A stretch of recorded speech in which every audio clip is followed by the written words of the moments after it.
ஆண்டவரும் இரட்சகருமான இயேசு கிறிஸ்துவின் ஈடு இணையற்ற நாமத்தில் அன்றன்றுள்ள அப்பம் வாசகர்களுக்கு எங்கள் அன்பின் வாழ்த்துக்கள். 2026 ஆண்டு ஜனவரி மாதம் 28ஆம் தேதி புதன்கிழமைக்குரிய தின தியானம். இன்றைய தலைப்பு நவமான இருதயம். எசேக்கியேல் 36:26 சொல்லுகிறது, உங்களுக்கு நவமான இருதயத்தை கொடுத்து உங்கள் உள்ளத்திலே புதிதான ஆவியை கட்டளையிட்டு கல்லான இருதயத்தை உங்கள் மாம்சத்திலிருந்து எடுத்து போட்டு சதையான இருதயத்தை உங்களுக்கு கொடுப்பேன். நவமான இருதயம் என்று வேதம் சொல்லுகிறது. நவம் என்றால் புதிது என்று அர்த்தம்.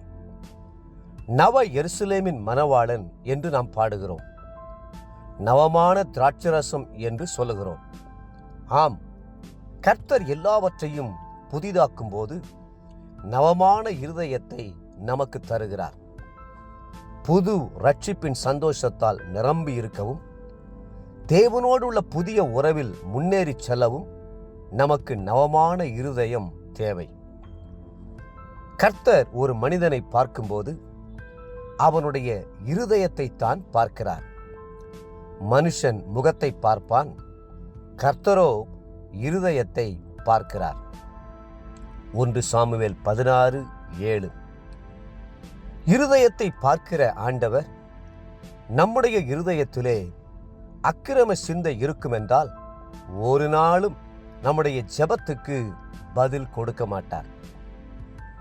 புதிய இருதயத்தை பெற்றுக்கொள்ளும்படி பழைய இருதயத்தை களைந்து போடுங்கள். மாம்சத்தால் கரைபட்ட வஸ்திரங்களை புறம்பே தள்ளி போடுங்கள். சுய நீதியாகிய அழுக்கான கந்தைகளை உதறி போடுங்கள். எல்லாவற்றையும் புதிதாக்கும் ஆண்டவரே என்ற புதிய சிந்தனைகளோடு இந்த புதிய வருடத்திற்குள் கடந்து வாருங்கள். பழைய ஏற்பாட்டிலே ஆசா என்று சொல்லப்பட்ட ஒரு ராஜாவை குறித்து 2 நாளாகமம் புத்தகத்தில் படிக்கிறோம். அவர் தம்முடைய ராஜ்யம் எல்லாவற்றையும் சுத்திகரித்து தூய்மைப்படுத்த விரும்பினார். ஆகவே அவர் அந்நிய தேவர்களின் பலிபீடங்களையும் மேடைகளையும் அகற்றி, சிலைகளை உடைத்து, விக்கிரக தோப்புகளை வெட்டி, தங்கள் பிதாக்களின் தேவனாகிய கர்த்தரை தேடவும், நியாய பிரமாணத்தின்படியும் கற்பனையின்படியும் செய்ய யூதாவுக்கு கற்பித்தார் என்று நாம் வேதத்தில் வாசிக்கிறோம். 2 நாளாகமம் 14ஆம் அதிகாரம் 3-4 வசனங்கள். அவர் இஸ்ரவேல் தேசத்தை சுத்திகரித்ததுடன் தான் யுத்தம் செய்து கைப்பற்றிய பட்டணங்களில் உள்ள அருவருப்புகளை அகற்றி கர்த்தருடைய மண்டபத்தின் முன்னிருக்கிற கர்த்தருடைய பலிபீடத்தை புதுப்பித்தார். 2 நாளாகமம் 15:8. கர்த்தர் நம்முடைய வாழ்க்கையிலே எல்லாவற்றையும் புதிதாக்கி பூரணமாக புதிய மகிமையான பாதையிலே நடத்த வேண்டுமென்றால் நாமும் அவருக்கு கீழ்ப்படிந்து நடக்க வேண்டும். எவற்றையெல்லாம் நம்முடைய வாழ்க்கையிலிருந்து அகற்ற வேண்டுமோ அவற்றையெல்லாம் தீர்மானத்தோடும் மன உறுதியோடும் அகற்றி போட வேண்டும்.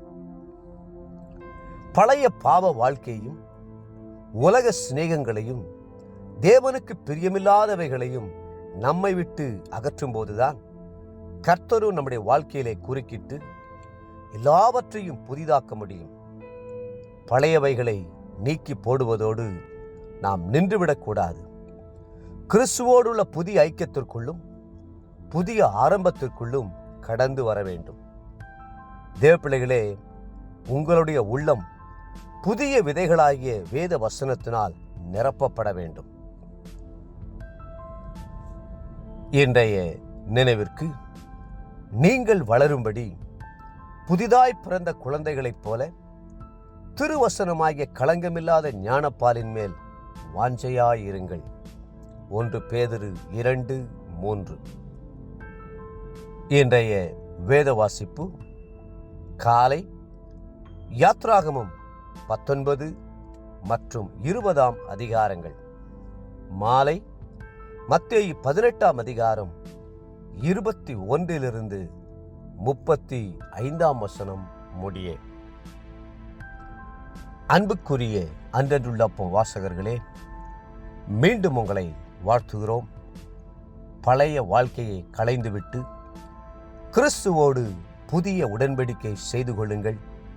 கர்த்தர் தாமே உங்களை ஆசீர்வதித்து மென்மேலும் உயர்த்துவாராக. ஆமென்.